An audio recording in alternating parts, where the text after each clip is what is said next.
महाराज पूर्व प्रसंग में वर्णन किए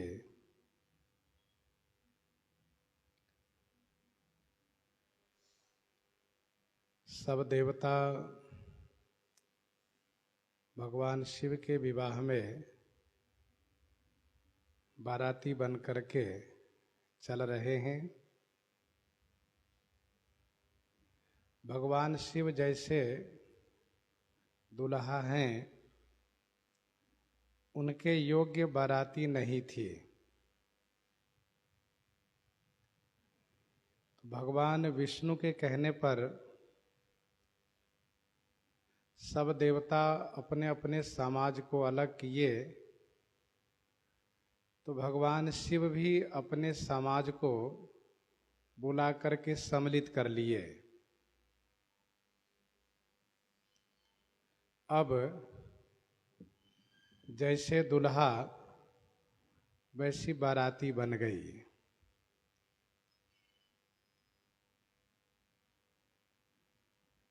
मार्ग में अनेक प्रकार से कौतुक हो रहे हैं। सभी बारातियों को मनोरंजन हो रहा है। सब धीरे धीरे चल रहे हैं हिमाचल राज्य की ओर। शैलराज हिमाचल ने बड़े ही सुंदर, मनमोहक और बृहद मंडप की रचना करवाए हैं। रचना में बड़ी विचित्रता है, इसलिए उसका वर्णन नहीं किया जा सकता।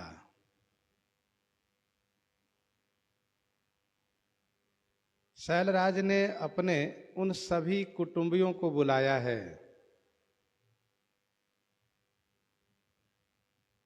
स्थूल रूप में स्वयं पर्वतराज हैं, इसलिए इन्होंने संसार में जितने पर्वत हैं,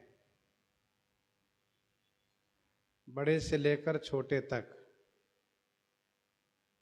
सभी को आमंत्रित किया है।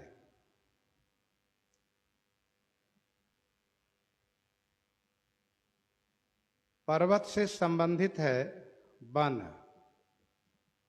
पर्वत से संबंधित है नदी और नदी से संबंधित है सागर। इसलिए इन्होंने सबको आमंत्रित किया। वन सागर सब नदी तालाबा, हिमगिरि सब कहाँ नेवत पठावा। वन सागर सब नदी तालाबा,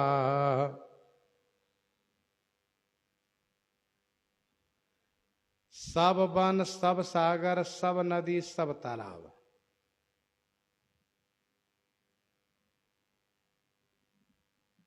हिमगिरि सबकह नेवत पठावा, हिमाचल ने सभी को निमंत्रित किया है, सबके पास न्योता भेजा है।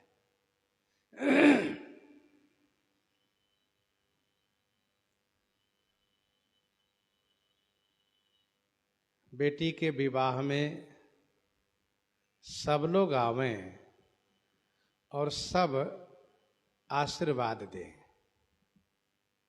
यही कामना है हिमाचल की।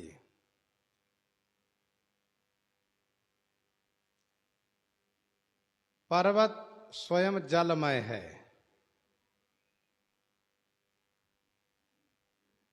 तभी तो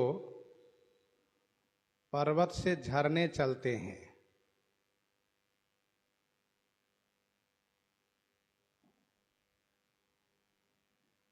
तो पर्वत जलमय है।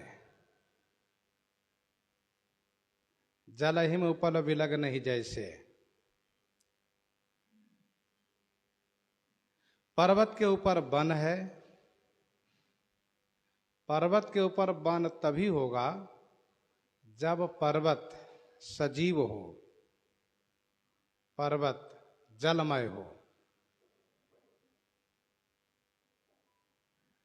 और पर्वत से झरने चलते हैं, झरनों से नदी हो जाती है, तो पर्वत के नद पुत्र है, नदी पुत्री है।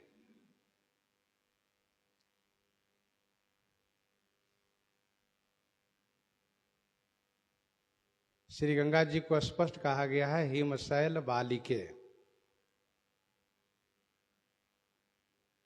तो हिमगिरी सबकह नेवत पठावा, शैलराज ने सबको निमंत्रण भेजा है।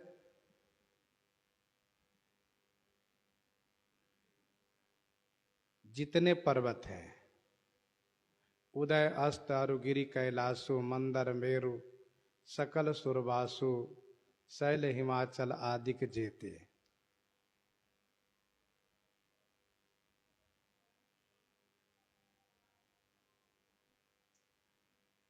सभी को निमंत्रण भेजा है और सब आ रहे हैं। तो ऐसा नहीं समझना चाहिए कि सभी वन आ गए, सभी पर्वत आ गए, सभी वन सभी पर्वत अपने स्थूल रूप में आ गए, ऐसा नहीं समझना चाहिए। इसलिए गोस्वामी जी ने स्पष्ट करते हुए कहा कि काम रूप सुंदर तनुधारी,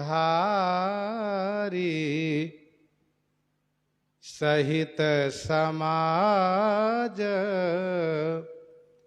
सहित बर नारी, काम रूप।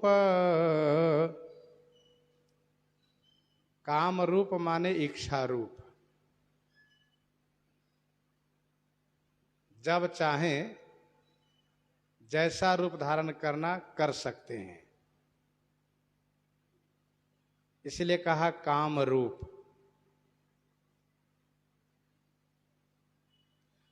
सुंदर तनुधारी, सभी ने सुंदर शरीर धारण किए,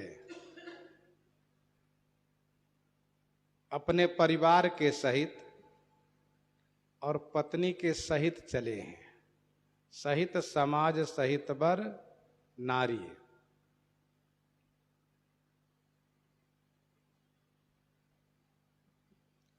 काम रूप सुंदर तनुधारी।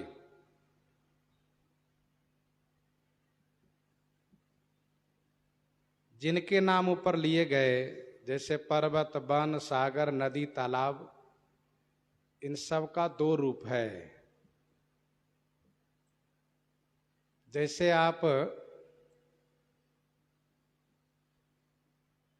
कछुए को देखिए, घोंघा को देखिए, सीपी को देखिए, उनका बाहरी रूप अलग है, अंदर अलग रूप है उसमें।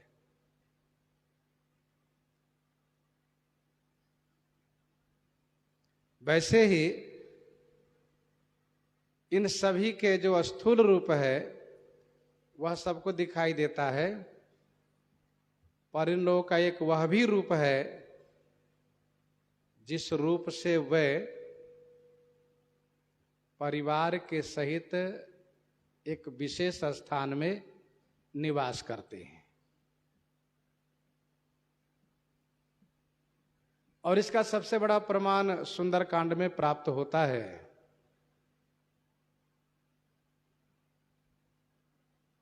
भगवान श्री रामचंद्र जी अपने मंत्रियों से पूछते हैं, सागर पार की विधि क्या है? विभीषण जी महाराज कहते हैं, सागर से विनती करनी चाहिए, सागर मार्ग दिखाएंगे, मार्ग देंगे। भगवान श्री रामचंद्र जी उनकी बात मान करके सागर से प्रार्थना करते हैं। यद्यपि श्री लक्ष्मण जी को यह विचार अच्छा नहीं लगता है और वे विरोध कर देते हैं, फिर भी विभीषण जी नए सखा हैं, अभी जल्दी में आए हैं और सागर तट के रहने वाले हैं, इनकी बात भी माननी चाहिए।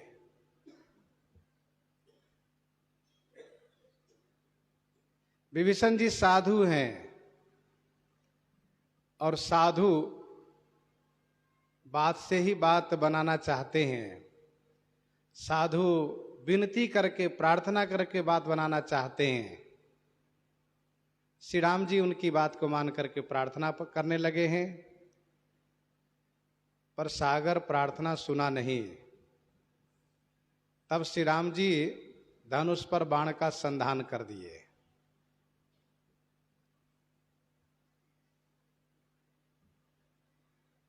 अग्निबाण का संधान किए, सागर के भीतर अग्नि लग गई है।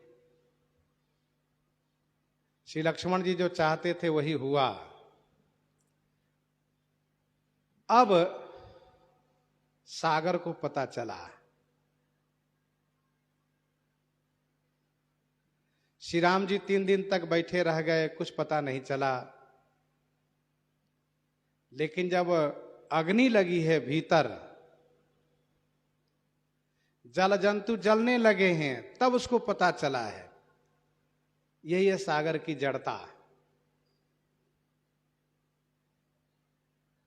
अब सागर ने देखा कि बाण यदि चला दिए श्री राम जी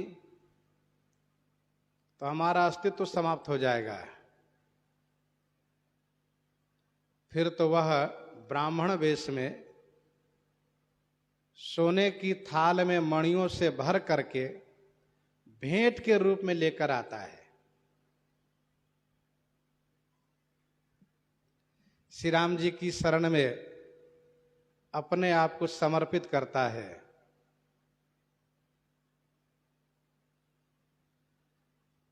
जब सागर अनुनय विनय करता है तो श्री राम जी उन पर प्रसन्न हो जाते हैं और फिर से उनसे फिर वही चर्चा करते हैं कि हम उस पार जाना चाहते हैं, उसकी विधि आप बताइए।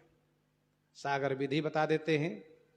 इसके बाद गोस्वामी जी कहते हैं, निज भवन गवन्यु सिंधु। अब यह बात तो स्पष्ट हो गई कि उसका कहीं घर है, तब तो अपने घर को गया है। विप्र रूप आयु तजिमाना, कनक थार भरी मणिगण नाना। और इसके बाद निज भवन गवन्यु सिंधु, श्री रघुपति ही यह मत भायऊ। उसका घर है। और जिनकी चर्चा हम लोग कर रहे हैं हिमाचल की, इनका स्थूल रूप पर्वत है। उत्तराखंड की यात्रा में जाने वाले सभी कहते हैं कि हिमालय की यात्रा, वहां पर ऋषिकेश से जब आगे प्रस्थान कीजिए तो पर्वत ही पर्वत, पर्वत ही पर्वत, केवल पर्वत है। हिमालय है, लेकिन इनका एक महल है। और हम लोग उस दिन चर्चा किए थे, औषधि प्रस्थ नगर है। औषधि प्रस्थ नगर है, तो वहां पर भगवती श्री पार्वती जी ने जन्म लिया है। हिमाचल की धर्म पत्नी श्री मैना जी के गर्भ से। तो इन सब का एक वह रूप है जो सबको दिखाई नहीं देता है। तो काम रूप सुंदर तनुधारी, वैसे यहां समझना चाहिए सभी वन, सभी पर्वत। ध्यान दीजिएगा, सबके एक अधिष्ठाता देवता, यूं समझ लीजिए। जैसे एक और उदाहरण सुन लीजिए। जैसे श्री हनुमान जी महाराज लंका में भगवान नरसिंह को स्मरण करते हुए बहुत छोटा रूप बना करके प्रवेश करते हैं। पहले तो बहुत देर मंथन करते हैं, विचार करते हैं कैसे लंका में जाना चाहिए। यहां तो सब प्रकार से सुरक्षा है, जल में रक्षा, थल में रक्षा, नभ में रक्षा, सब तरफ रक्षा ही रक्षा है। कैसे जाना चाहिए, इसी बात को बहुत विचार करके और फिर छोटा रूप बना करके, बहुत छोटा रूप, मशक समान रूप कपिधरी। लेकिन लंकनी रोक देती है। और शोरगुल करने लगती है। श्री हनुमान जी एक मुक्का मारते हैं, वह लुढ़क जाती है, उनके मुख से रक्त निकलने लगते हैं, खून की बमन करती हुई लुढ़क जाती है। फिर इसके बाद संभाल करके उठती है और बहुत अनुनय विनय करती है और बहुत बढ़िया बात बताती है,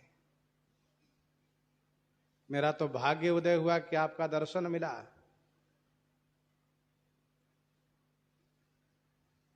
हनुमान जी ने कहा, मैं पहले उनको समझा रहा था तब इनको अच्छा नहीं लग रहा था, और अब मैंने जब मुक्का लगाया तो कहती हैं कि बहुत बड़ा भाग्य उदय हुआ कि आपका दर्शन हुआ। और फिर जिस प्रकार से बातें करती हैं, इससे स्पष्ट हो गया कि लंका का जो स्थूल रूप है वो तो दिखाई दे रहा है, लंका है, लेकिन लंका अपने आप में लंकनी देवी रूपा है। अच्छा, भारतीय संस्कृति में जहां भी कोई नगर गांव पुर बसाया जाता है, उसकी अधिष्ठात्री देवी होती है, ग्राम देवी कहलाती है, पूजी ग्राम देवी सुरनागा, तो देवी होती है। वैसे ही जो तालाब बनाए जाते हैं, कुआं बनाए जाते हैं, उनको एक स्थापना की जाती है, उनका नाम रखा जाता है। यह हमारी संस्कृति रही है। तो गोस्वामी जी कहते हैं कि शैलराज हिमाचल ने सबको न्योता भेजा है और सब आए हैं। अब यहां पर इनके यहां देख सकते हैं कि ये महाराज अमुक पर्वत हैं, ये अमुक पर्वत हैं, ये अमुक नदी हैं, ये अमुक नद हैं, ये अमुक वन है, ये सब घूमते फिरते चलते फिरते दिखाई दे रहे हैं। और इसीलिए उत्तरकांड में जो दोहा है उसको स्मरण करना चाहिए कि जो नहीं देखा नहीं सुना जो मनहु न समाई, सो सब अद्भुत देखे बरनि कवन विधि जाई। जीवन में कभी कुछ ऐसा चमत्कार होता है कि जिसकी कल्पना भी न किए हो तो बड़ा आश्चर्य होता है। श्री काकभूषुंडी जी देख रहे हैं वह जिसके बारे में कभी कल्पना नहीं की गई हो। काल कर्म गुण दोष स्वभाव सो देखा जो सुना न काऊ। माया दिखाई दिया, भक्ति दिखाई पड़ी, जीव दिखाई दिया, सब के सब दिखाई दे रहे हैं। तो सबका एक रूप है जो बड़ा विलक्षण है। तो प्रसंग चला तो आपको ये सामने प्रस्तुत किया गया। काम रूप सुंदर तनुधारी सहित समाज सहित वर नारी। हिमाचल ने परिवार सहित निमंत्रित किया है, आप सब आइए। देवी देवताओं के यहाँ भी जब कोई उत्सव होता है तो निमंत्रण जाता है और सब परिवार के सहित चलते हैं। कुछ दिन पहले हम लोग दक्ष का यज्ञ देख रहे थे जिसमें सब देवता आमंत्रित थे। आज के प्रसंग में यह है कि शैलराज हिमाचल के घर में भगवती श्री पार्वती जी का विवाह है, सभी आमंत्रित है। कौन कहा वन सागर सब नदी तालाबा।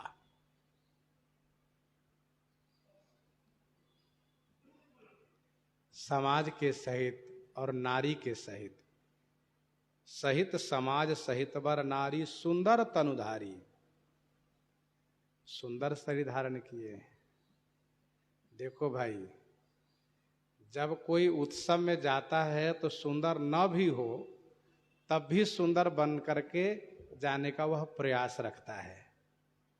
बढ़िया से बढ़िया कपड़े पहन लेगा और अपने चेहरे को कम से कम 10 बार शीशे में देख लेगा और सभी आभूषणों को ठीक कर लेगा जितना हो सके, क्योंकि वहां दिखाना है, लोग देखेंगे। तो ये स्वाभाविक है और ये सबकी प्रकृति है। यहां पर भी सबने सुंदर तनुधारी, सुंदर शरीर धारण किए। क्यों? क्योंकि जहां जा रहे वहां के सब लोग सुंदर ही हैं। बनिता पुरुष सुंदर चतुर छवि, देखी मुनि मन मोहहि, देखे मुनि मन मोहहि। वनिता पुरुष सुंदर चतुर छवि देखे मुनि मन मोहहि, इसलिए सब सुंदर बन के गए।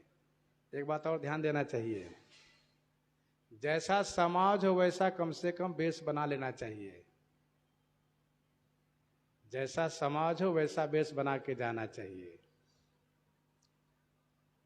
समाज के अनुरूप रहने पर सामाजिक सम्मान होता है, अन्यथा सम्मान नहीं होगा।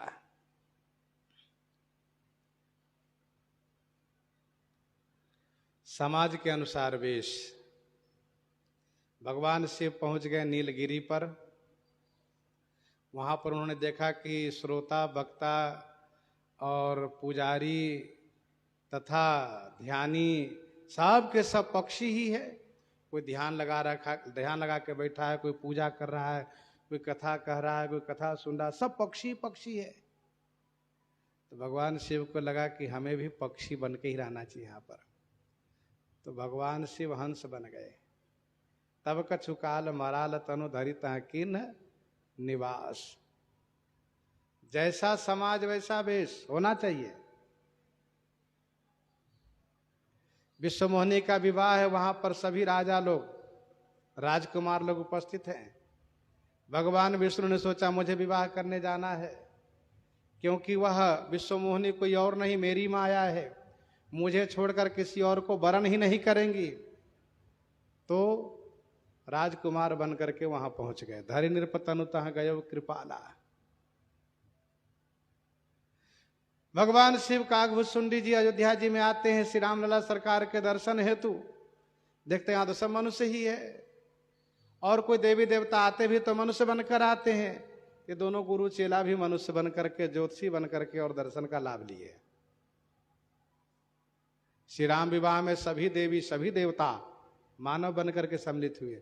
तो कहने का भाव यह है कि जैसा समाज हो वैसा वेश होना चाहिए। गए सकल तुहे नाचल गेहा, गावहि मंगल सहित सनेहा।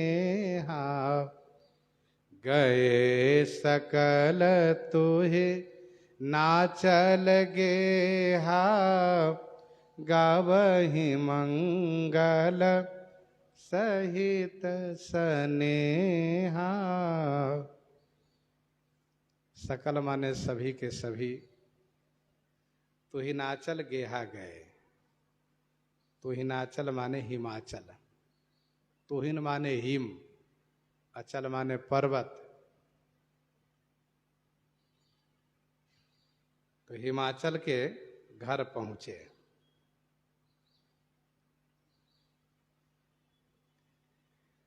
स्नेहा सहित मंगल गावहीं। स्नेह के साथ देवियां मंगल गीत गा रही हैं।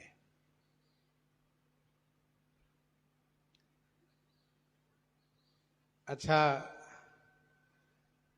देवियों की, माताओं की ये सहज प्रकृति होती है। जब वे जिस उत्सव में जाती हैं उसी के अनुरूप वह गीत गाती हुई जाती हैं। कथा सुनने जा रही है तो कथा वाली गीत गाती हैं, तीर्थ में जाती हैं तो तीर्थ वाली गीत गाती हैं, नहाने जाती हैं तो नहाने वाली गीत गाती है, विवाह में जाती विवाह वाली गीत गाती हैं। ये कोई जरूरी नहीं है कि वह सब पढ़ी लिखी हो और संगीत के विद्वान हो तभी गाएगी, सो नहीं।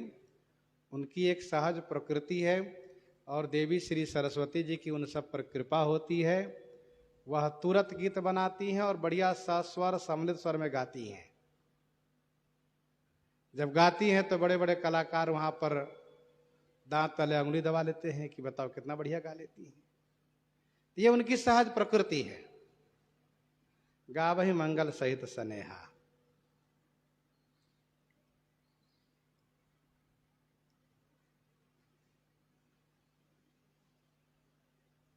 स्नेह पूर्वक मंगल गीत गा रही हैं। गावहि सुंदरी मंगल गीता, लय लय नाम राम अरु सीता। गावहि मंगल कोकिल बैनी। सब के सब हिमाचल महाराज के घर पहुंचे हैं। क्या शैलराज हिमाचल के पास सबके ठहरने की व्यवस्था है? गोस्वामी जी कहते हैं हाँ। शैलराज हिमाचल राजा हैं और फिर भगवती श्री पार्वती जी उनकी बेटी हैं और बेटी का विवाह है, इसीलिए सब व्यवस्था उन्होंने कराई है। प्रथम ही गिरी बहु गृह संवराये, जथा जोग जहाँ तहाँ सब छाये। प्रथम ही गिरी बहु गृह संवराये।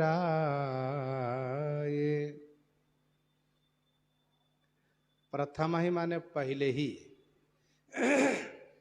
ऐसा नहीं कि मेहमान आ जाए तब घर में झाड़ू लगवाओ, बिस्तर लगवाओ, सो नहीं। प्रथम ही, पहले ही शैलराज हिमाचल ने बहुगृह संवराए, बहुत से घर संवराए हैं, सजवाए हैं। जथा जोग जहां तहां सब छाए, जथा जोग जहां तहां सब छाए माने निवास कर गए। विवाह में आए हैं, तीर्थ नहाने नहीं आए हैं कि आज नहाए कल चले गए। और फिर मेहमानी में अपने मन से जाया जाता है, लेकिन वापस उनके मन से हुआ जाता है। इसीलिए शैलराज ने पहले से ही सभी को ठहरने का उचित प्रबंधन किया है।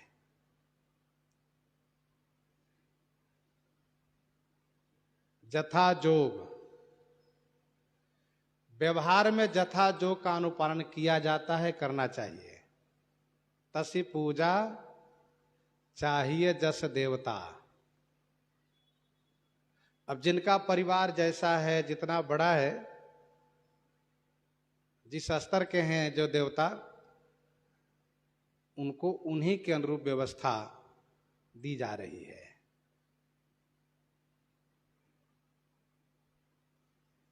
जैसे कि उनके मन में संकोच न हो और उनको परेशानी न हो। जथा जोग, गोस्वामी जी ने बड़ा सुंदर शब्द रखा, जथा जोग।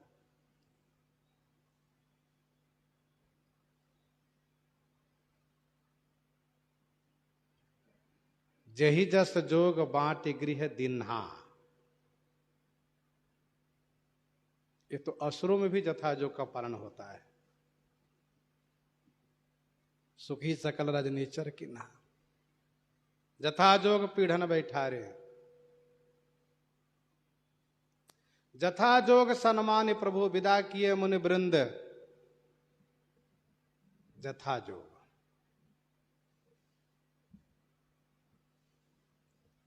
आज भी उनका अनुसरण किया जाता है, अनुपालन किया जाता है। जो जिस योग होते हैं उनकी वैसी व्यवस्था दी जाती है।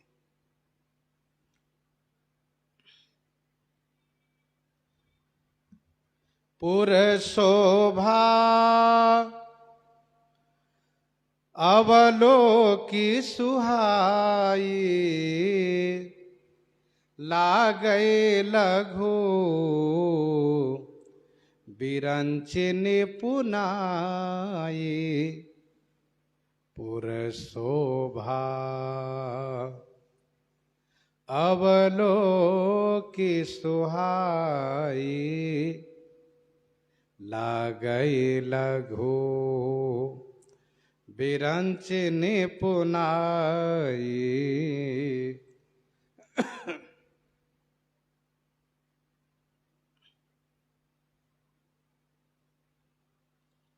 पुर शोभा अवलोक सुहाई। पुर हिमाचल नगर की शोभा, सुहाई माने सुंदर है। तो पुर की सुहाई शोभा को अवलोकी माने देख करके, पुर की सुहाई शोभा को अवलोकी माने देख करके, बिरंची निपुणाई लघु लागई। श्री ब्रह्मा जी की निपुणता लघु लागे माने तुच्छ लगती है। पुर शोभा अवलोकी सुहाई, लागई लघु बिरंची निपुणाई।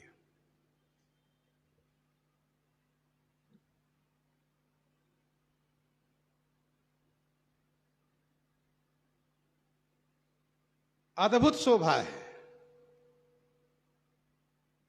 गोस्वामी जी नीचे दोहा में कहेंगे कि उस नगर की, उस पुर की शोभा इसलिए नहीं कही जा सकती क्योंकि जगत माता भगवती श्री पार्वती जी ने अपनी जन्मभूमि बनाया है इसको।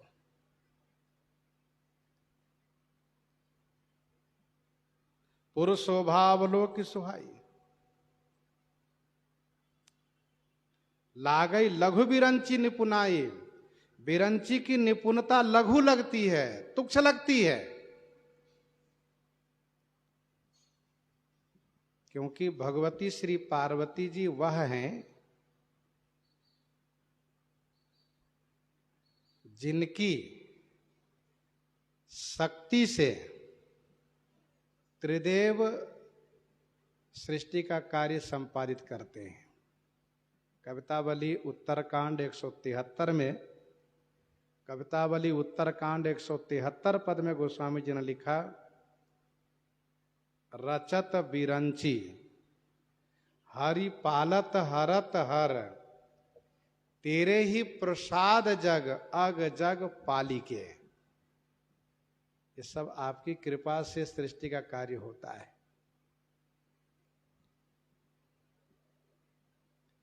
जहां भी विशेषता दिखाना होता है, जहां भी विशेषता दिखाना होता है, वहां पर ग्रंथकार ब्रह्मा जी की कला से तुलना करते हैं।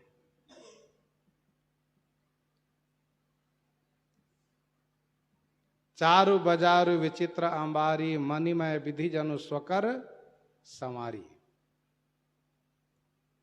कहा एक मैं आज निहारे, जनु बिरंच निज हाथ संवारे। जनु बिरंच निज हाथ संवारे।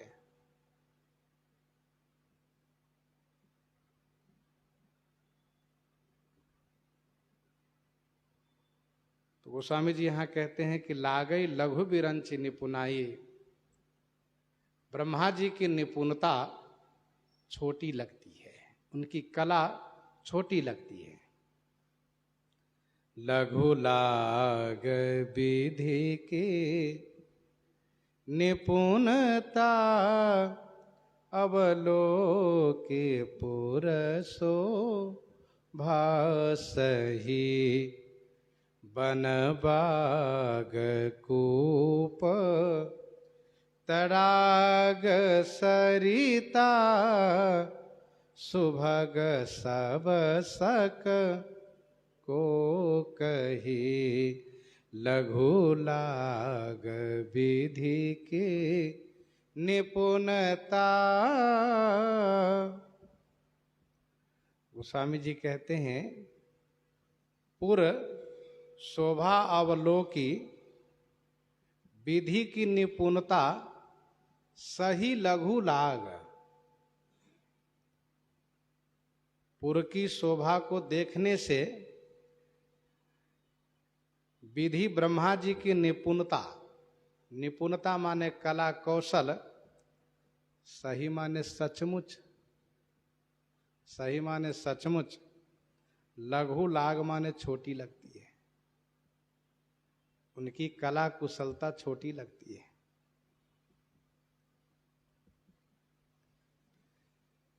गोस्वामी जी कहते ऐसा नहीं कि मैं बढ़ाकर कह रहा हूं, सो नहीं, सही सचमुच। क्योंकि यहाँ पर भगवती श्री पार्वती जी का प्रभाव प्रकट हुआ है, ईश्वरत्व प्रकट हुआ है। इसलिए सचमुच इस नगर के सामने ब्रह्मा जी की कला कुशलता छोटी लगती है। बन बाग कूप तड़ाग सरिता सुभग सब सक को कही। वन बाग, वन प्रदेश, बाग, बाग उसे कहते हैं जहाँ वृक्ष लगाया जाता है, फलदार वृक्ष। कूप माने कुआं, तड़ाग माने तालाब, सरिता माने नदी। सब सुभग, सब सुंदर है। सक को कही, को कही सक, कौन कह सकता, अर्थात कोई भी नहीं।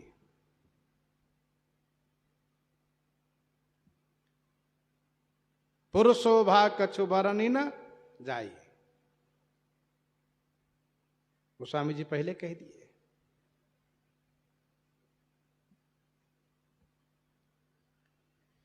ये पुर के बाहर की शोभा है। वन बाग कूप तड़ाग सरिता सुभग सब सक को कही। सुमन वाटिका बाग बन विपुल विहंग निवास फूलत फलत सुपल्लवत सोहत पुर चहु पास। मंगल विपुल तोरण पताका के तो गृह गृह सोहहि बनिता पुरुष सुंदर चतुर छवि देखे मुनि मन मोहहि।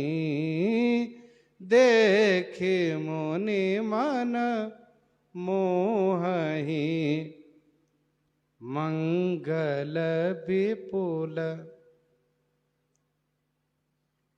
विपुल माने बहुत से, मंगल माने मांगलिक, तोरण माने बंधनवार।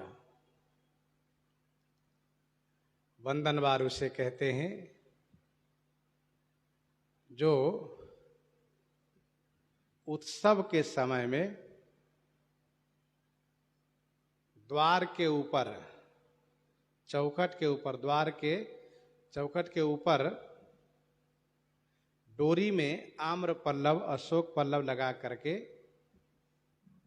बांध दिए जाते, उसको बंधनवार कहते हैं।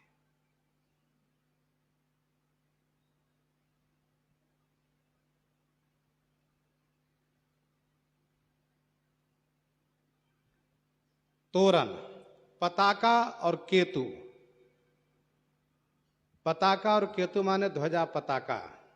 केतु माने ध्वजा, पताका। ये तिनकोण भी होते हैं, चौकोर भी रहते हैं, रंगीन भी होते हैं, कई रंग के होते हैं, सचिन्ह भी होते हैं। और ध्वजा पताका अपने अपने धर्म, अपने अपने राष्ट्र का पहचान है। ध्वजा पताका अपने अपने धर्म, अपने अपने राष्ट्र, देश का पहचान है। ध्वजा का बड़ा महत्व है। ध्वजा पताका का उत्सव आदि में ध्वजा पताका लगाए जाते हैं और उससे पता चलता है कि हाँ, आप किस देवी देवता के अर्चक हैं, पुजारी हैं, किस धर्म को मानने वाले हैं। सभी धर्मों के अलग अलग ध्वजा पताका है, सब देश का अलग अलग ध्वजा पताका है। गोस्वामी जी ने लिखा कदली ताल बर ध्वजा पताका।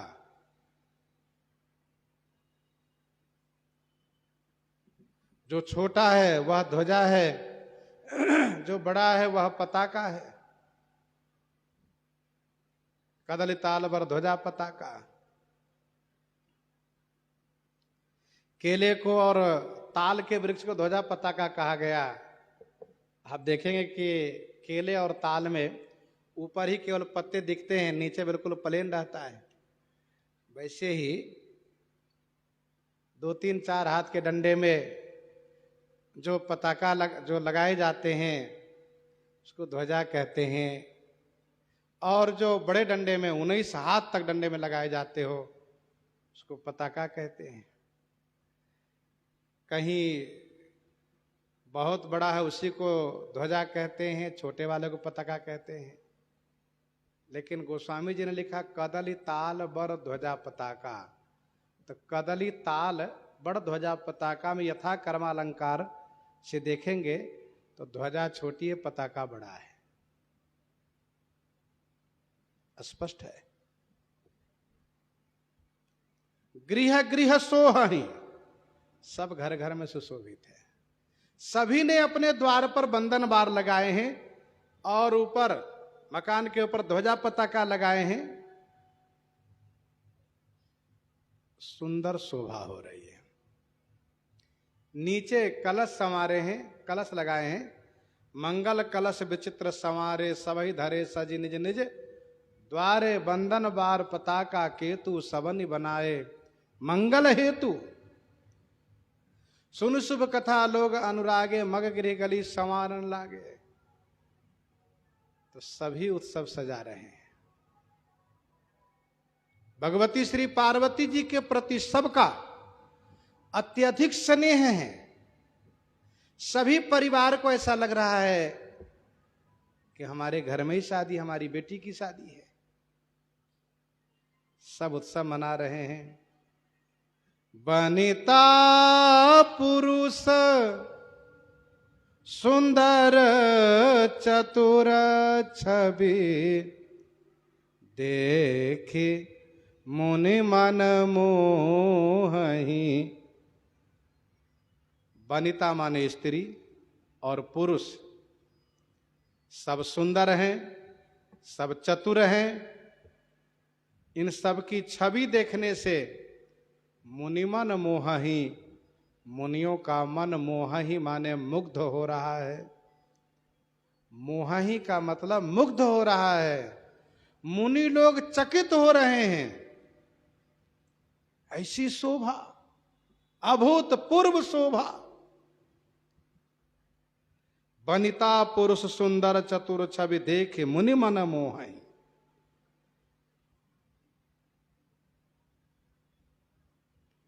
एक बात ध्यान दीजिएगा, गोस्वामी जी काव्य रचना में व्यवहारिक बातों को भी ध्यान में रखते हैं। कहा यहां के सभी स्त्री सभी पुरुष सब सुंदर हैं। सुंदर है, कहा सुनो चतुर भी है। माना कि कोई व्यक्ति बहुत सुंदर है और चतुर नहीं है, तो फिर उसकी सुंदरता अधूरी है। सुंदर तो है लेकिन चतुराई नहीं है, तो उसकी सुंदरता अधूरी है। लोग उनको हंसी कर देते हैं, उनको मूर्ख बना देते हैं। इसलिए सुंदरता के साथ साथ चतुरता भी चाहिए, चतुराई चाहिए।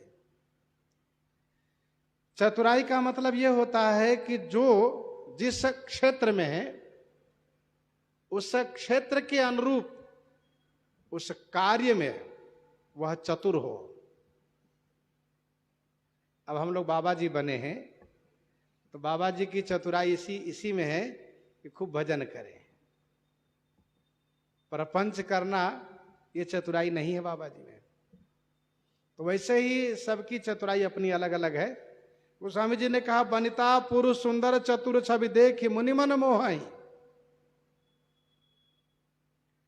व्यवहारिक क्षेत्र में चतुराई तो चाहिए ही, चाहे कोई भी हो। नहीं तो कोई भी हंसी करते, बताओ इतनी नहीं समझ है तुमको, इतना नहीं जानते हो, ऐसे सहज में कह देते हैं। इसलिए गोस्वामी जी ने कहा चतुर हैं। इनकी छवि को देख करके मुनियों का मन मुग्ध हो रहा है। मोहि का मतलब मुग्ध होना। चकित होना। जगदम्बा जहाँ अवतरी, सोपुर बरनी की जाई। रिद्धि सिद्धि संपत्ति सकल, नित नूतन अधिकाई। नित नूतन अधिकाई। रिद्धि सिद्धि संपत्ति सकल, नित नूतन अधिकाई।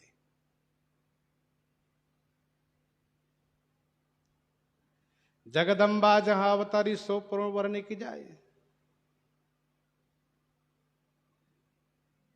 जगत माता भगवती श्री पार्वती जी जहां अवतार ली हैं कि सोपुर वर्णी जाइए। की माने क्या? सोपुर माने वह पुर वर्णन किया जा सकता है? अर्थात नहीं।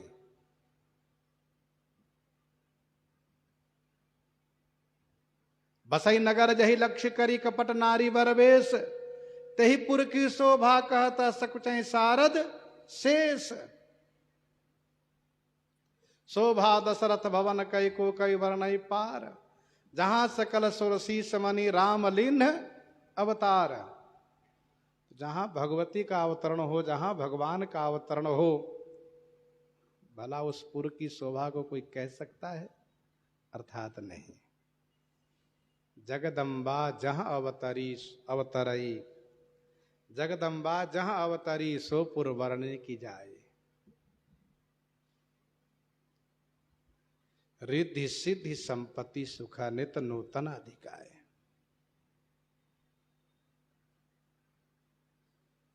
रिद्धि नवनिधियां, रिद्धि माने नवनिधियां। महापद्मश्च पद्मश्च, शंखो मकर कच्छपौ, मुकुंद कुंद नीलश्च, खरवश्च निधियो नवः।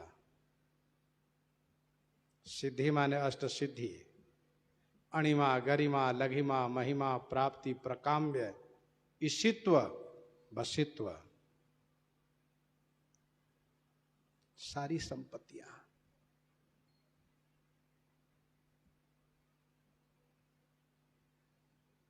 जब ते उमा शैल गृह जाई, सकल सिद्धि संपत्ति तह छाई। सबने निवास किया है।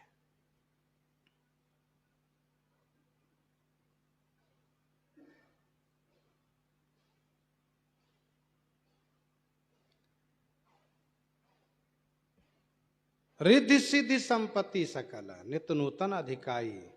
अर्थात उन सुख में, उन संपत्तियों में नित्य नयापन है। देखो, एक ही जैसा सुख, उसमें मन उब जाता है। और खास करके मेहमानी में एक ही जैसा रोज भोजन दिया जाए तो कहते रोज एक ही जैसा खिलाते, सच तो घर ही ठीक था। गोस्वामी जी ने कहा नित्य नूतन अधिकाई, नित्य नयापन। सभी सुख में, सभी व्यवस्था में नित्य नयापन। कल जैसा आज नहीं, आज जैसा वैसा कल नहीं रहेगा, बदलता जा रहा है। नित्य नूतन सुख लखी अनुकूले, नित्य नया सुख हो। अत्यधिक प्राप्त हो रहा है। रिद्धि सिद्धि संपत्ति सुख, नित्य नूतन अधिकाई। जगदम्बा जहां अवतरी, सो पुर बरनी की जाई। वर्णन नहीं किया जा सकता। ध्यान दीजिएगा, यहां पर हिमाचल राज्य में सभी अवर्णनीय हैं।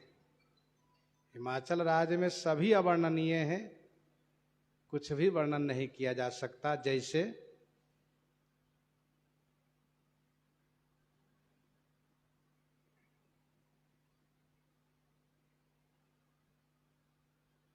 यहाँ हिमाचल रचे बिताना, यहाँ हिमाचल रचे बिताना, अति विचित्र न जाई बखाना। मंडप का वर्णन नहीं किया जा सकता। नगर के बाहर की जो शोभा है, बनबाग उपवन बाटिका, सियाराम, बनबाग कूप तड़ाग सरिता सुभग, बनबाग कूप तड़ाग सरिता सुभग, सब सक को कहे। अकथनीय, अवर्णनीय है। मंडप की शोभा अकथनीय है। नगर के चारों तरफ की जो बाह्य शोभा है वो अकथनीय है। स्त्री पुरुष की शोभा कथनीय, वनिता पुरुष सुंदर चतुर छवि, देखे मुनि मन मोह ही। मुनियों का मन मुग्ध हो गया, फिर वर्णन कैसे होगा।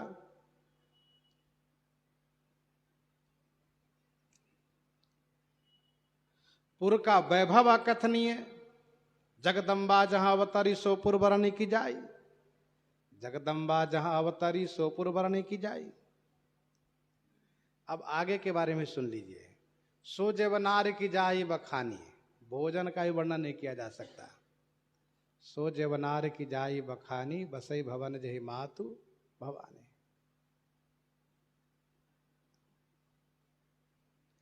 भोजन जब करने लगे जो सुख प्राप्त हुआ वो भी वर्णन नहीं किया जा सकता। जेवत जो बढ़्यो आनंद, सो मुख कोटि हो न परे कहो। भोजन करते समय जो आनंद प्राप्त हुआ वो भी अकथनीय है। विवाह के लिए जो सिंहासन बनाया गया वो भी अकथनीय। सिंहासन अति दिव्य सुहावा, सिंहासन अति दिव्य सुहावा, जाई न वर्ण बिरंची बनावा। भगवती श्री पार्वती जी की शोभा कथनीय है। सुंदरता मर्याद भवानी, जाई न कोटि हो बदन बखानी। सुंदरता मर्याद भवानी। दहेज जो दिया गया वो भी वर्णन नहीं किया जा सकता है। अन्न कनक भाजन भरी जाना, अन्न कनक भाजन भरी जाना, दाइज दिन न जाई बखाना।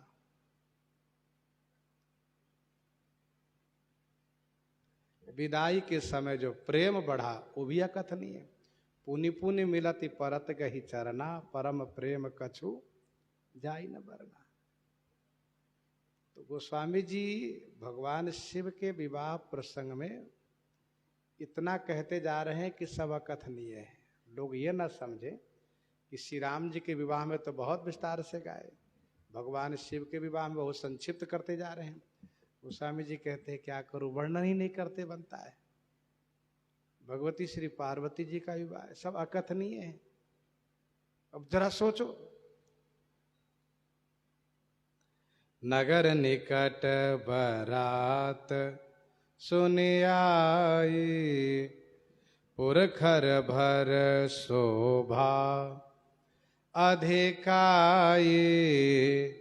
नगर निकट बरात सुन आई, पुरखर भर शोभा अधिकाई। नगर निकट बारात सुनी आई। ध्यान दीजिएगा, बाराती के लोग जब उस गांव में पहुंचते हैं जहां के लिए आए हुए होते हैं, तो उस गांव के बाहर सब ठहरते हैं पहले, वहीं एकत्र होते हैं और वहीं से बाजा बजा करके अपने आगमन की सूचना देते कि हम लोग आ गए हैं, अब आप लोग लेने आइए, बताइए कहाँ हम लोग ठहरेंगे। क्योंकि बाराती के लोगों को ये मालूम नहीं होता है कहाँ ठहरना है। नगर निकट बारात सुनी आई, नगर के निकट में बारात आ गई है। जैसा ही सबने सुना,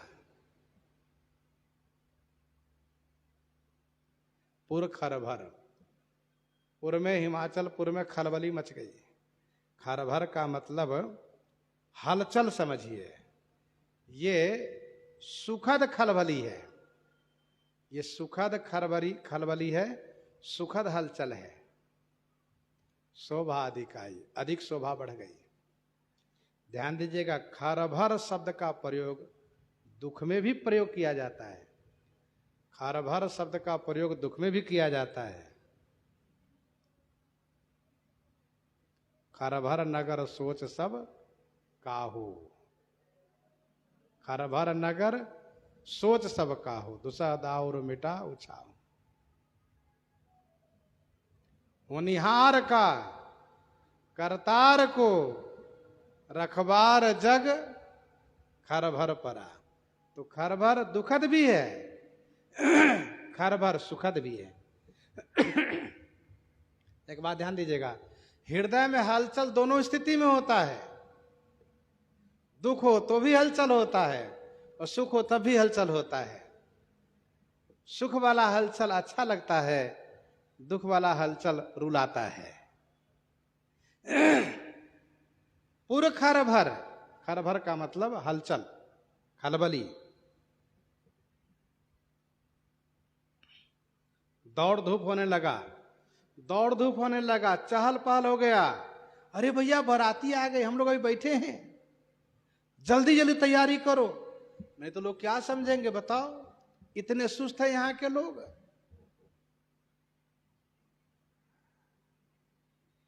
इसलिए पुर खरभर शोभा अधिकाई।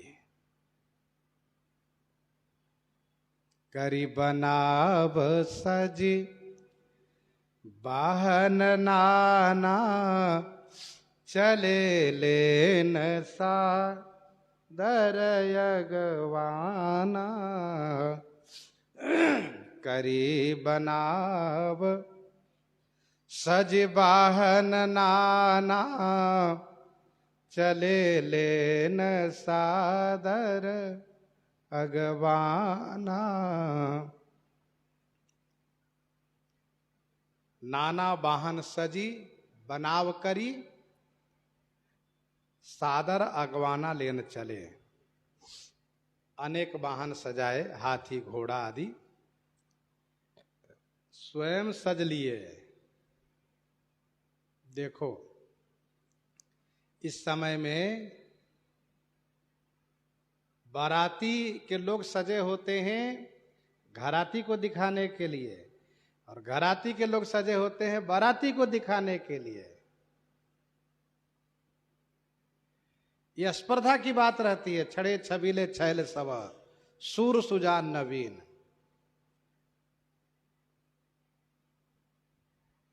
तो करी बनाव, खूब बनाव करके, बढ़िया पहरावा करके, सज धज करके, वाहन सजा करके, आदर पूर्वक अगवाना लेन चले। आगवानी लेने के लिए चल दिए। अगवाना माने आगे होकर लेने के लिए चल दिए। आगवानी वाले लोग आगे होकर के लेने के लिए चल दिए। आवत जानी बारात बरा, सुनी गह गहे निशान, सजी गजरथ पदचर तुरगा लेन चले अगवान। कनक कलश भरी को पर थारा, भाजन ललित अनेक प्रकारा, भरे सुधा समसव पकवाने, नाना भांति न जाहि बखाने। तो इसी प्रकार से भेंट की वस्तु लेकर के सज धज करके चल दिए। आगवानी वाले लोग पहुंच गए बाराती के पास। ये हर से सुर सेन निहारी,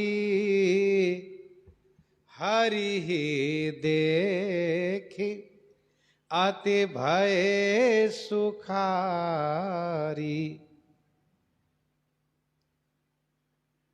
आगे आगे देवताओं का समाज है। सुरसेन निहारी ही हर से, देवताओं की सेना, देवताओं का समाज देख करके सब हृदय से प्रसन्न हुए। वाह, खूब बाराती बनी है।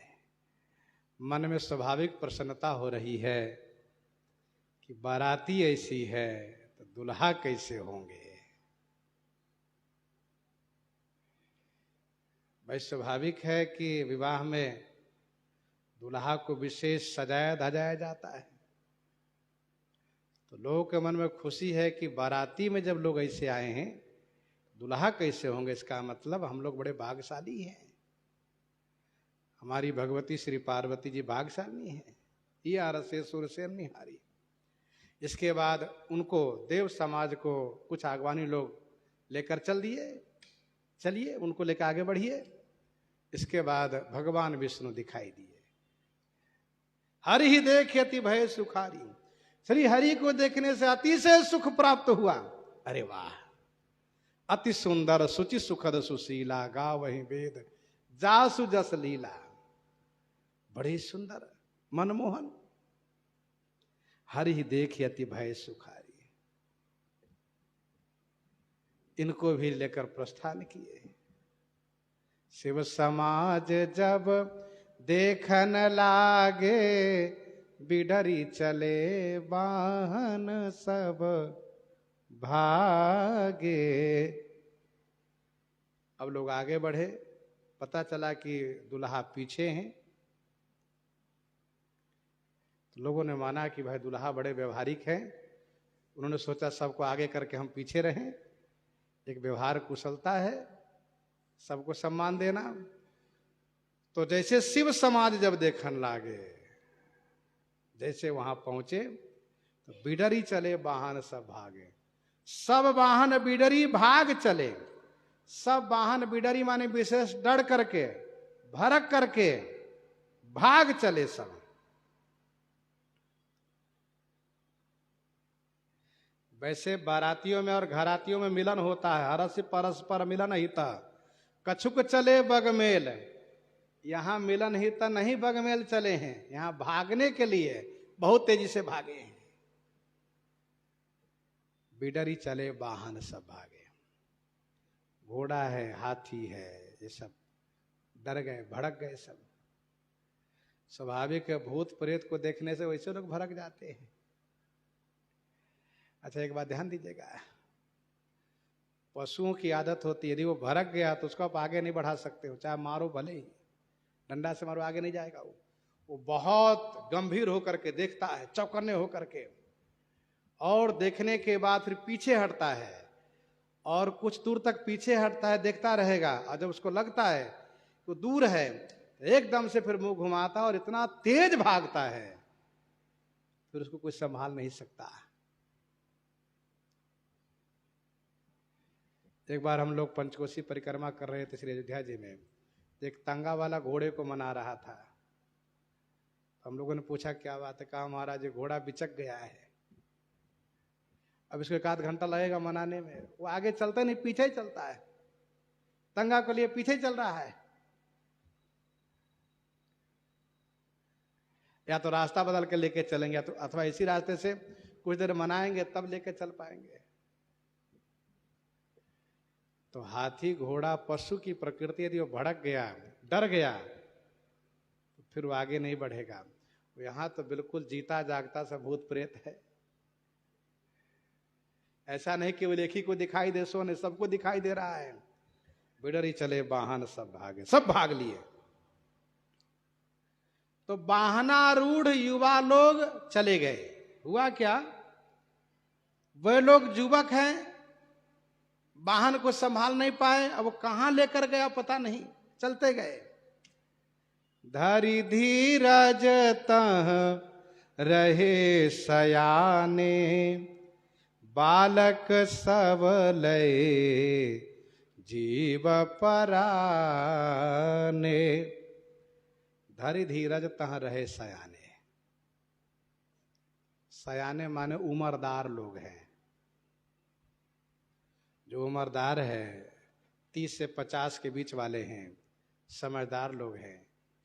घबराए तो ये भी, डर तो ये भी गए, लेकिन धैर्य धरि धीरज, धीरज धरी तहाँ रहे, धैर्य धारण करके रह गए।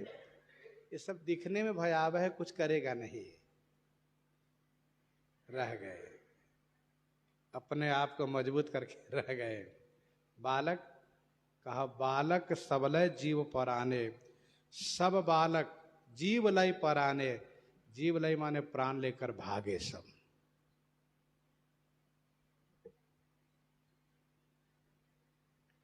युवक वाहन पर थे, वाहन भाग लिया है, बालक प्राण लेकर भाग गए, सयाने लोग वहां रह गए।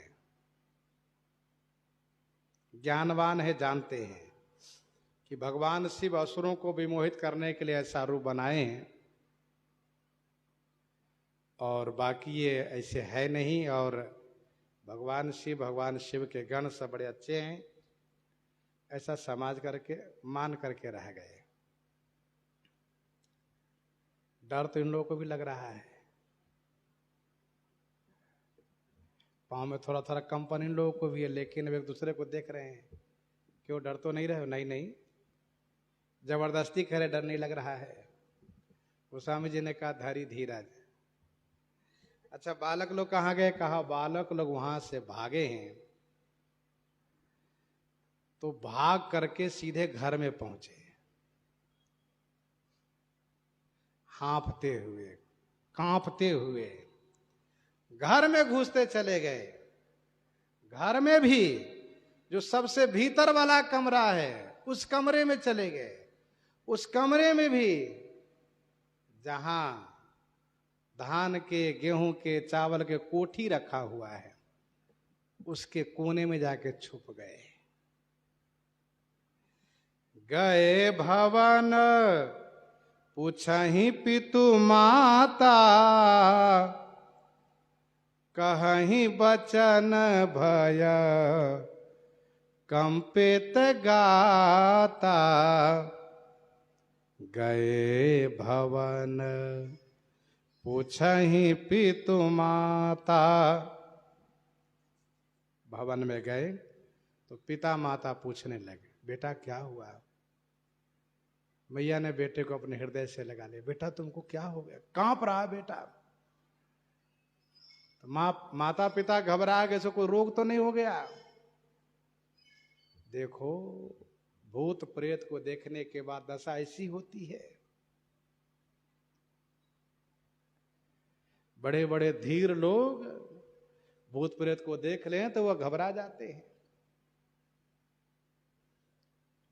एक सज्जन मिले थे तो उनसे बातें हुई, तो उन्होंने कहा मैं युवा था और मुझे सेना में भर्ती होने की इच्छा थी, इसलिए मैं दौड़ लगाता था और मैं उस प्रकार से प्रयास कर रहा था कि मजबूती आवे। तो हमसे लोगों ने कहा कि संध्या काल, प्रदोष काल में इधर मत जाना, क्योंकि यहाँ प्रेत रहता है। तो एक युवा का एक उत्साह होता, उमंग होता है, अरे प्रेत है तो क्या हो गया, कोई हम कमजोर थोड़े, डरते थोड़े ना है। गए। एक दिन उनको प्रदोष काल में उधर से सफेद कपड़े में दिखाई दिए और उनको ये भूल गया कि प्रेत भी है। तो इन्होंने रोक दिया उनको, कहा, पूछा कौन हो तुम? तो उसने घूर करके देखा और हाथ से इशारा किया कि जाओ, और फिर ये भी चलते भय। जब 10 कदम आगे बढ़े तब इनको याद आया कि देखे कहाँ गया, पीछे तो कहीं है नहीं। तब उनको याद आया कि भूत तो नहीं, वहीं बेचारे गिर गए, मूर्छित हो गए वहीं। थोड़ी देर के बाद होश में आए और फिर वे घर आए, और इसके बाद उनके ऊपर प्रेत की छाया बहुत दिनों तक लगी रही, बहुत दिनों तक, वर्षों तक। तो कहने का भाव यह है कि प्रेत को देखने के बाद बड़े बड़े धीर लोग अधीर हो जाते हैं। अभी आपने सुना धैर्य धीरता रहे सयाने, बेचारे बच्चे लोग हैं, डरना स्वाभाविक है। बच्चे जब कुछ उत्पात करते हो तो माँ बाप, दादा दादी उनको भूत प्रेत की कहानी सुना के डरवा देते हैं, बेचारा शांत हो जाता है। यहां पर गए भवन पूछहि पितु माता, कहीं बचन भय कंपित गाता। भय कंपित गाता बचन कहे, भय से शरीर कांप रहा है, बोली नहीं निकल रही है, बोल रहे हैं। इसका मतलब यह हुआ कि जमदूत जिसको दिखाई देता है, भूत प्रेत जिसको दिखाई देता है, उसकी बोलती बंद हो जाती है, भले ही वो बड़ी बड़ी बातें करता हो, सेखी बघारता हो, लेकिन जब जमदूत उसको दिखाई देता है तो सारी बोलती बंद। बालकों ने कहा कि जमकर धार, जमदूतों का ये समूह है, इसलिए सब घबराए हुए। माता ने पूछा क्या हुआ बेटा? पिताजी पूछ रहे बेटा क्या हुआ बताओ। तो बेटे ने कहा कहिए का। बार बार आप पूछ रहे हो का हुआ क्या हुआ, अरे कहिए का, कही जाई न बाता, जम कर धार किधौ बरियाता। आप लोगों ने कहा जाओ बेटा बाराती देख आओ, हमारे महाराज की बेटी की शादी है, बाराती आई है, बाराती देखने जाओ। अरे बाराती है। बच्चों ने खींच करके कहा कहिए का है, क्या कहें हम आपसे, कहिए का है। कही जाए न बाता, कुछ बात कही नहीं जा सकती। जम कर धारी किधौ बरियाता। जमकर धारी माने जम की सेना है, किधौ माने अथवा बरियाता है, बराती है। बहुजिनस प्रेत पिशाच जोगी जमात वर्णत नहीं बनई। ये जमराज की सेना है कि बराती है? बच्चों ने सुना है कि मरने के समय में जो लेने आते वैसे ही रहते हैं। सुना था, आज देखा तो बच्चों के लगा क्या हमारी आयु पूरी हो गई, जो लेने आ गए वे। क्योंकि जो मरने वाला होता है उन्हीं को ये दिखते हैं, सबको नहीं दिखते हैं। ये जो मरने वाला होता है उन्हीं को दिखते हैं। बरबौराह बसह असबारा, ब्याल कपाल विभूषण छारा। बच्चों को कहना चाहिए कि बाराती है कि जम की सेना है, लेकिन इतने डरे हुए हैं कि पहले कहा जम की सेना है कि बाराती है। बर बौराह, बर तो बौरा है, बर बौरा है, बौराह माने बौरा पागल है। बसह सवारा, बैल पर बैठा, उनको घोड़ा नहीं मिला। बच्चों से पूछा गया कि आपने भाई बर को पागल क्यों कहा? कहा पागल इसलिए कहा क्योंकि कोई भी समझदार व्यक्ति सीधा बैठता है, घोड़े के मुख तरह मुंह करके बैठता है, हाथी के मुंह तरह मुंह करके बैठता है। और ये बर बैल पर बैठा है और बैल की पूंछ तरह मुंह करके बैठा है, उल्टा, इसलिए पागल है वो, उल्टा बैठा है। ब्याल कपाल विभूषण छारा, बर जो होते हैं दुल्हा, वे मणि की माला पहने रहते हैं, धोती कुर्ता पहने रहते हैं, बढ़िया जूता मोजा डंडा बढ़िया छड़ी लिए रहते हैं, तलवार आदि लिए रहते हैं। यहां कहा सांप लपटे हैं, जिधर देखो वहीं सांप अपना फन फैलाया है। और मुंडों की माला, खोपड़ी की माला और आभूषण विभूषण छारा, छारा माने राख, राख उनके आभूषण है। तन छार ब्याल कपाल भूषण, नगन जटिल भयंकरा। तन छार ब्याल कपाल, तन माने शरीर में छार, छार माने राख लपेटे हुए हैं, ब्याल माने सर्प और कपाल माने मुंड, ये धारण किए आभूषण में। और एक बात, नगन माने नंगा है, निर्वस्त्र है, जटाधारी है, भयंकर है। भगवान शिव तो बाघंबर पहन रखे थे, फिर नगन क्यों कहा? कहा नगन इसलिए कहा क्योंकि बाघंबर को लंगोटी रूप में नहीं लगाया है, लांग नहीं लगाया है। धोती पहना जाता है, लांग लगाया जाता है। सो नहीं, भगवान शिव ऐसे कमर में लपेट लिए थे, गण लोग लपेट दिए थे। अच्छा, बाघंबर होता है कड़क। जब नंदी पर उनको बैठाया बसहा पर, वो खिसक के ऊपर चला गया और देखने वाले बच्चे नीचे से देख रहे हैं, इसलिए बच्चों ने कहा नगन, नंगे हैं वे, उनको कपड़ा नहीं मिला पहनने के लिए, जटाधारी है, भयंकर है। संग भूत प्रेत पिशाच निशिचर, संग भूत प्रेत पिशाच जोगिनी, विकट मुख रजनी चरा। संग में भूत है, प्रेत है, पिशाच है, जोगिनियां हैं।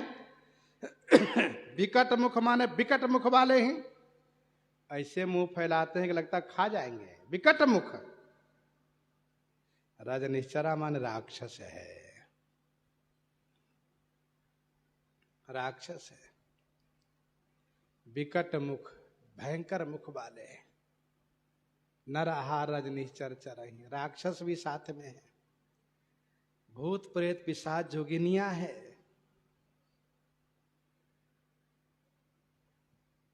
एक सज्जन ने पूछा कि भगवान शंकर विवाह के लिए सुंदर भी तो बन के जा सकते थे। इसका उत्तर यह है कि भगवान शंकर देवर्षि नारद जी के वचन को सत्य कर रहे हैं। जोगी जटिल अकाम मन नगन अमंगल वेश, अस स्वामी यही कह मिलही परिहस्त हसी रेख। भगवान श्री राम जी नारद वचन सत्य सब करे हों तो शिव जी भी सत्य कर रहे हैं।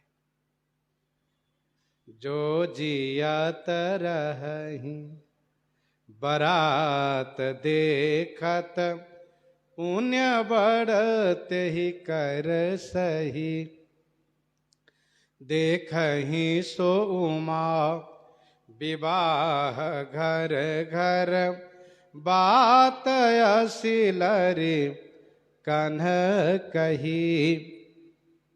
बच्चों ने कहा बारात देखत जो जियत रही, तेही कर सही बड़ पुण्य।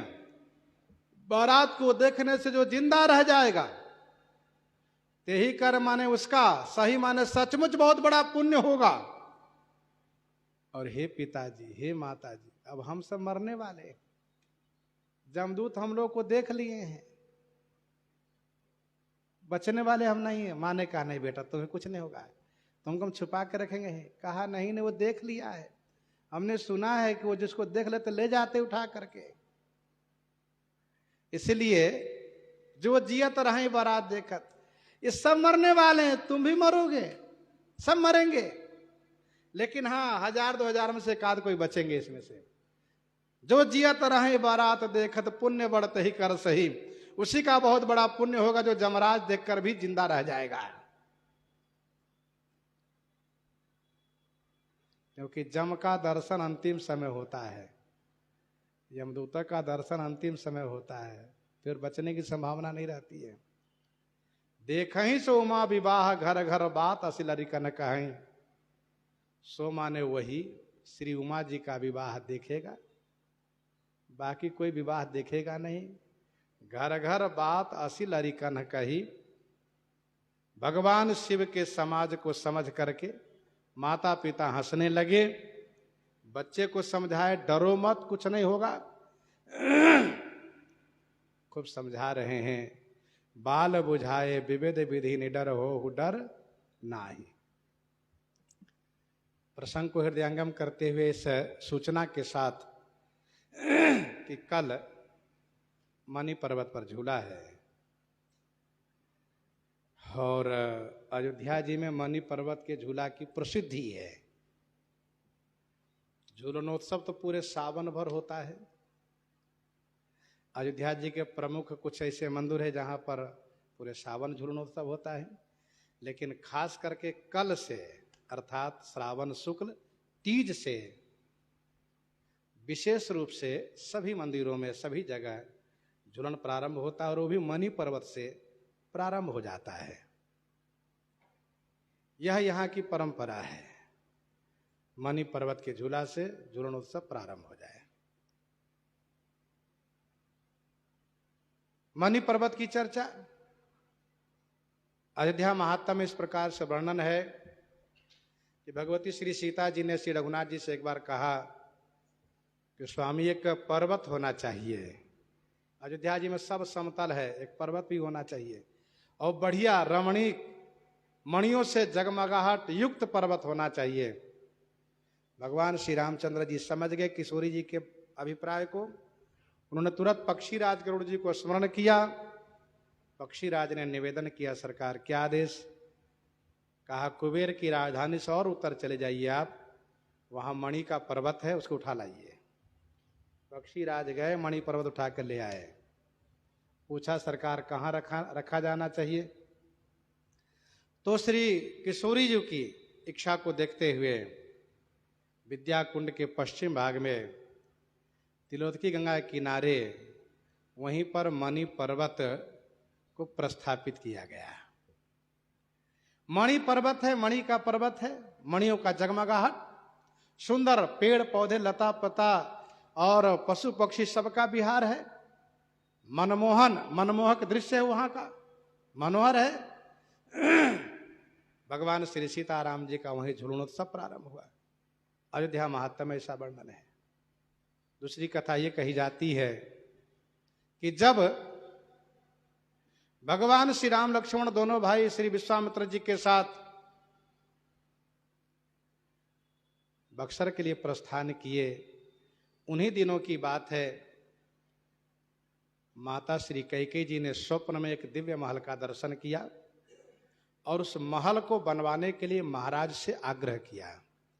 महाराजा श्री चक्रवर्ती जी ने श्री कैकेयी जी से कहा कि उस महल का कोई नक्शा। कहा महल है बड़ा सुंदर, लेकिन नक्शा मुझे नहीं समझ में आ रहा है। इतने द्वार है, ऐसा महल है, सोने का बना हुआ महल है, भव्य है, नव्य है, रम्य है। महाराज ने एक पत्र लिखा देवराज इंद्र के पास, मित्र इंद्र, मेरी महारानी ने जो स्वप्न देखा है उस महल का नक्शा बनवा कर क्या भेजिए, मैं महल बनवाऊंगा।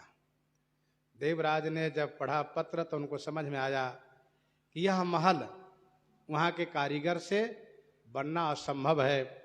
इसलिए उन्होंने विश्वकर्मा जी को भेजा और आनन फानन में बहुत जल्दी वह महल बना करके तैयार कर दिए। महल में शुभ प्रवेश की तिथि निर्धारित की गई।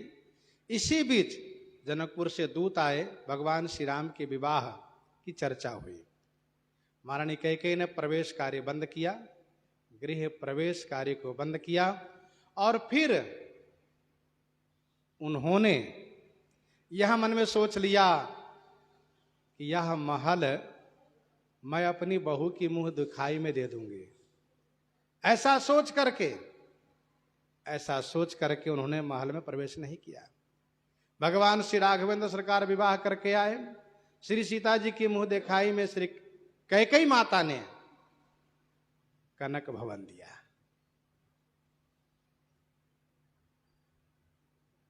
श्री राम जी प्रणाम किए तो माता को बड़ा संकोच हुआ, बहू को तो मुंह दिखाई में कनक भवन दिया, बेटे को क्या देना चाहिए।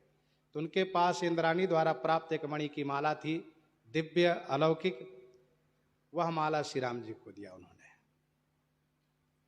श्री राम जी ने उस माला को श्री किशोरी जी के पास रखा। माला एक है इसलिए दोनों में से कोई धारण नहीं करते हैं।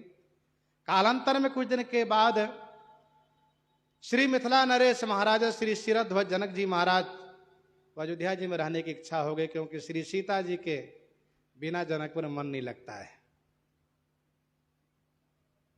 सोचा यहीं महल बन जाता, यहीं रहता मैं, लेकिन बेटी के ससुराल का जब पानी पीना भी मना किया गया है धर्म शास्त्र में, तो बेटी घर में रहा कैसे जाएगा। श्री मिथिलेश जी ने मंत्री जी से कहलवाया, महाराज कुछ जमीन आप बेच लीजिए। श्री चक्रवर्ती जी ने कहा, हमारी नाक कट जाएगी, बताइए कि चक्रवर्ती होकर के अपने समधी से जमीन बेचते हैं।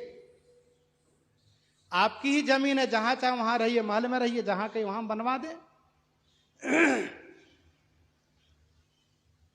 श्री मिथिलेश जी ने स्वीकार नहीं किया, जाने की तैयारी करने लगे। इसी बीच सुमंत्र जी ने मणिमाला दिखाया, कहा इस मणिमाला की जोड़ी लगवा दीजिए, हम व्यवस्था करा देंगे आपके लिए जमीन की। श्री मिथिलेश जी ने देखा ये तो मणि देवलोक की है, ये मेरे पास भी नहीं है। जब निराश हो गए तब श्री किशोरी जी ने पिता श्री जनक जी महाराज से मिलकर के उन्होंने कहा कि मिथिला की भूमि में मणियों की खान प्रकट हुई है पिताजी, वहां से मणि भेज दीजिए और अपनी स्वेच्छा के अनुरूप आप यहां निवास कीजिए। श्री मिथिलेश जी महाराज गए हैं मिथिला जी, वहां से मणियों को गाड़ियों भर भर करके भेजा है। श्री चक्रवर्ती जी से पूछा गया कहाँ रखा जाना चाहिए, तो वही जो मणि पर्वत है वर्तमान में अशोक वन था, वहीं पर मणियों का ढेर लगाया गया। उसी में से मणि लेकर के माला सुमंत्र जी ने बनवाई है, श्री सीताराम जी धारण किए हैं। और फिर उसी बदले में श्री मिथिलेश जी को जमीन दी गई है जो जनौरा के नाम से प्रसिद्ध है। 14 कोसी परिक्रमा में जनौरा के नाम से प्रसिद्ध है, जनकौरा जनौरा उसका नाम है। तो वहीं पर एक महादेव शिव जी का मंदिर है परिक्रमा मार्ग में, तो वहीं श्री मिथिलेश जी महाराज का निवास बना, वहीं रहने लगे। तो ये मणि जो वहां से मणियां जो मिथिला से आई हैं, उन्हीं मणियों के ढेर से मणि पर्वत हुआ है। भगवान श्री सीताराम जी वहां पर विशेष रूप से बरसात के समय में झूलनोत्सव का आनंद लिया करते थे, ऐसी मान्यता संतों में है। इसलिए आज भी वहां मणि पर्वत से झूला के प्रारंभ का दृश्य अवलोकन करके फिर मंदिरों में झूलन कार्य प्रारंभ होता है। तो हम लोग कल से झूलनोत्सव के भी आनंद लेंगे, तो कल एक दिन के लिए, क्योंकि वहाँ 3-4 बजे लोग जाना शुरू कर देते हैं, इसलिए कल कथा विराम रहेगी। फिर परसों से हम लोग कथा करेंगे। इन्हीं के साथ सीताराम सीताराम सीताराम सीताराम सीता